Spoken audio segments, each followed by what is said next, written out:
আসসালামু আলাইকুম। দেখেন আজকে সকাল সকালে স্কুলে আসছি, দেখলাম যে ওয়েদারটা এত ভালো ছিল, কোনো বৃষ্টি বৃষ্টি নাই। হুট করে এসে একদম বৃষ্টিতে পুরাই ভিজাই দিছে। তো কি করব,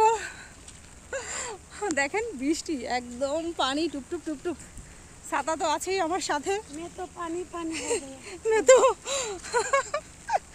পানি পানি হয়ে গয়া। ঠিক আছে, যাই হোক, বৃষ্টি আসলে এনজয় করার মতো। টিপ টিপ পড়তেছে, ভালোই লাগছে। আর আশেপাশে তো আমার সবুজ গাছগাছালি আছেই। আর এই বৃষ্টির মধ্যে দেখেন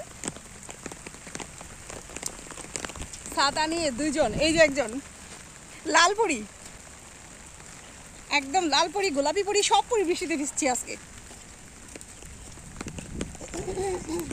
একদম হুট করেই বৃষ্টি এসে, আচ্ছা বৃষ্টি আমাকে তো ভালোবাসে কেন? হ্যাঁ, একদম ভিজাইয়ে দিছে পুরাই, ছাতা দিয়েও কোনো কিছু হইল না। এটা কোনো কথা?